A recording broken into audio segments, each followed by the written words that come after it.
If you want to keep readers engaged, which you do, yeah, you need to stress them out, make them uncomfortable, compel them to keep turning pages to find out if everything's going to be okay or not. How do you achieve this near magical hijacking of the mind? With conflict and tension. All right, I'm going to have some fun with this one and get a little silly. Yeehaw! No fluff writing advice. Cut the fluff. Let's put the fiction aside for a second and talk about real life. Yes, we're about to get real.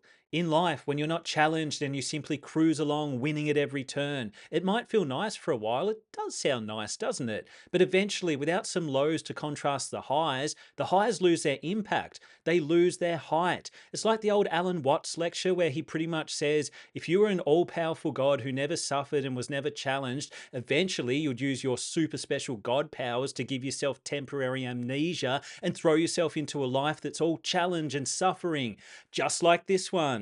If that is what happened, whoops, we might have lent a little too hard on the suffering switch. Can we dial it down a bit? My point is, when writing a story to keep readers turning pages, you need a certain amount of tension. You need conflict, both external and internal. By conflict, I mean problems characters must face. Yes, to create a compelling story, your characters should be constantly meeting challenges of varying degrees. Internal conflict, when written well, can be even more compelling than external conflict. What's the difference? I'm glad I asked. External conflict comes from problems created by forces outside of the character's inner thoughts and feelings. For example, a source of external conflict and tension might be maybe a character has foolishly agreed to box a killer kangaroo. That's a stressful situation. Essentially, in this case, the source of tension is an external threat. But contrary to what the label suggests, conflict doesn't need to involve violence or even the threat of violence. For example, the threat of eviction or imprisonment or losing the big badminton game can all be sources of external conflict.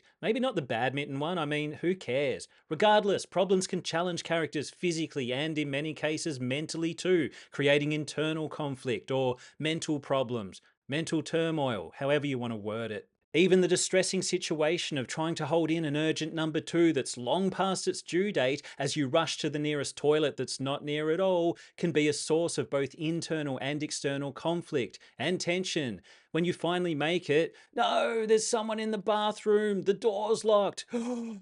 External conflict. Should I give up and release my payload right here and now, close to the bathroom, which could very well be free soon? Or should I risk running through this crowded mall to find another unoccupied toilet, not knowing how much longer I can realistically hold it in?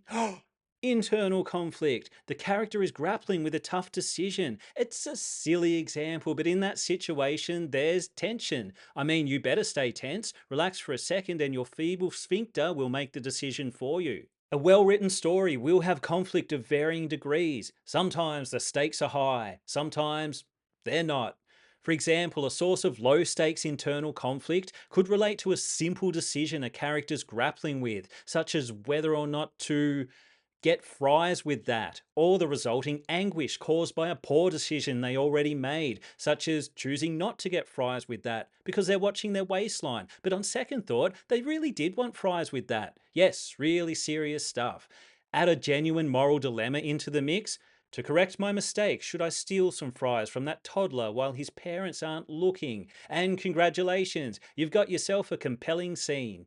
These are all examples of more immediate issues which should appear frequently throughout any story to keep readers stressed out and anxious. I mean, unless your goal is to simply bore them into oblivion. Some books do seem to exist for that exact purpose. But to really draw readers in and keep them turning pages or swiping pages or not hitting stop on the audiobook, you should also include more overarching sources of conflict that create an underlying sense of tension throughout the majority of the narrative. For example, the protagonist Brian is at the local fast food store where he orders a meal but foolishly doesn't get fries with that. It's fast food rush hour, that is, lunchtime, so instead of lining up again to order some fries, he doesn't need that level of tension in his life. He decides to steal some from a nearby toddler while the kid's mother isn't looking. Once the decision is made, you can create tension using other characters in the scene. What if the mother catches him? What if someone else witnesses the act? How will the child react? Anyway, let's say Brian snatches the fries and flees the scene. But of course, the store manager, who happens to be a former Special Ops Army Marine SAS SEAL Forces soldier, sees the whole incident go down. He pursues Brian into the car park, but he's too late. Brian's already in his car, a blue 1999 chuckle wagon, and he's speeding towards the car park exit a full 5 kilometers over the speed limit. Oh, just as Brian pulls out of the car park, a scrunched up napkin flies through his open driver's side window. What the hell? Once he's driven far enough to feel safe, Brian tosses a stolen fry into his mouth, salty, satisfying, successfully stolen, and unscrunches the napkin. He stops mid-munch. Oh my God! Scrawled on the napkin are the words, "My name is Nigel Doombringer, former Special Ops Army Marine SAS SEAL Forces soldier, current Burger Bucket store manager. I saw what you did. I will find you. I will take back what you stole from that innocent, hungry child, even if I have to rip your neck off to do it. Oh my God, what have I done?" Now for the rest of the story, there's a looming threat of Nigel Doombringer tracking Brian down and removing his neck from his body, or his neck from his head, not entirely sure. Anyway, the overarching source of conflict can work in tandem with more temporary and perhaps less extreme sources of tension. In this case, Nigel and his relentless pursuit of Brian would likely be the central conflict of the story, the overarching problem Brian, more specifically the author, must resolve one way or another before the conclusion. Of course, to keep things interesting, Brian should meet other challenges along the way. And remember, the central conflict follows the protagonist around for most of the narrative, which means readers will likely be heavily invested in its resolution.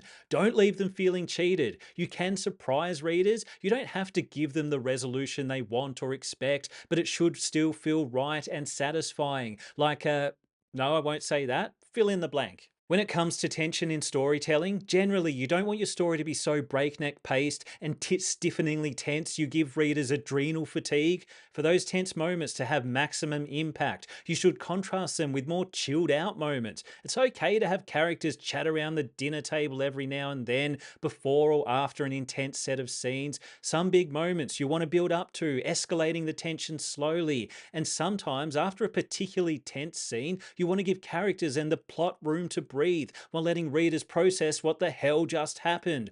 Reading related adrenal fatigue is no joke. I know I've given some silly examples, but you can create tension in almost any situation. Sometimes you are dealing with high stakes, life or death conflict. Other times it could be a seemingly simple decision that creates an epic chain reaction or barely makes a dent in a character's life. Either way, to ensure your story is page-turningly tense, don't go easy on your characters. Challenge them both physically and mentally, all throughout the narrative. Force them to face tough decisions. That one's important. Most of the time, they should have a choice in the matter, which means your characters are driving the narrative forward rather than the other way round. Put your characters in impossible situations you don't have an immediate solution to. That's always fun. And ensure they resolve all conflict or don't in satisfying ways. Do you want readers to keep turning pages until the final page of the story you put so much blood, sweat, and probably coffee into? I'll answer that for you. Yes, yes you do. Then you need to earn the turn. Earn the turn. Oh, put that on a t-shirt. If you enjoyed this video, hit subscribe. If you didn't enjoy this video, hit subscribe anyway and hate watch my content. That's always fun.